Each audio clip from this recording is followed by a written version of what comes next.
Hi ಎಲ್ಲರಿಗೂ ಯಾವಾಗಲೂ ಮಾಡೋ ಉಪ್ಮಾ ಅಲ್ಲದೆ ಈ ರೀತಿ ಡಿಫ್ರೆಂಟಾಗಿ ಒಂದ್ಸರಿ ಉಪ್ಮಾನ ಟ್ರೈ ಮಾಡಿ ನೋಡಿ. ತುಂಬ ಚೆನ್ನಾಗಿರುತ್ತೆ.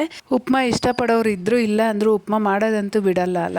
ಸೊ ಈ ರೀತಿ ಸ್ವಲ್ಪ ಡಿಫ್ರೆಂಟಾಗಿ ಟ್ರೈ ಮಾಡಿ ನೋಡಿ. ಸ್ಟವ್ ಮೇಲೆ ಒಂದು ಬಾಣಲಿನ ಇಟ್ಟು 1 ಸ್ಪೂನ್ ತುಪ್ಪ, 1 ಕಪ್ ಉಪ್ಪಿಟ್ಟು ರವೆ ಹಾಗೆ 1 ಸ್ಪೂನ್ ಜೀರಿಗೆ ಸಹ ಹಾಕ್ಕೊಂಡು ಲೋ ಫ್ಲೇಮಲ್ಲಿ ಒಳ್ಳೆ ಘಮ ಬರೋವರೆಗೂ ಫ್ರೈ ಮಾಡ್ಕೋಬೇಕು. ಈಗ ಅದೇ ಬಾಣಲಿಗೆನೆ 3-4 ಸ್ಪೂನ್ ಕೊಬ್ಬರಿ ಎಣ್ಣೆ, ಸಾಸಿವೆ, ಕಡಲೆಬೇಳೆ ಹಾಗೇನೆ ಖಾರಕ್ಕೆ ತಕ್ಕಂಗೆ ಹಸಿಮೆಣಸಿನ್ಕಾಯಿ ಹಾಗೆ ಸ್ವಲ್ಪ ಕರಿಬೇವು, ಅರ್ಧ ಇಂಚಷ್ಟು ಶುಂಠಿನ ಹಾಕ್ಕೊಂಡು ಚೆನ್ನಾಗಿ ಫ್ರೈ ಮಾಡ್ಕೊತಾ ಇದ್ದೀನಿ. ಕೊಬ್ಬರಿ ಎಣ್ಣೆ ಹಾಕಿ ಉಪ್ಮಾ ಮಾಡೋದ್ರಿಂದ ಉಪ್ಮಾ ತುಂಬಾ ಸಾಫ್ಟ್ ಆಗಿರುತ್ತೆ, ಟೇಸ್ಟ್ ಸಹ ಚೆನ್ನಾಗಿರುತ್ತೆ. ಈಗ 1 ಕಪ್ ರವೆಗೆ 4 ಕಪ್ ನೀರು, 1 ಕಪ್ ಹಾಲನ್ನ ಹಾಕೊಂಡು ಇದು ಕುದಿಯೋವಾಗ ಉಪ್ಪು ಹಾಕ್ಕೊಂಡ್ರೆ ಹಾಲು ಹೊಡೆಯೋ ಚಾನ್ಸಸ್ ಇರಲ್ಲ.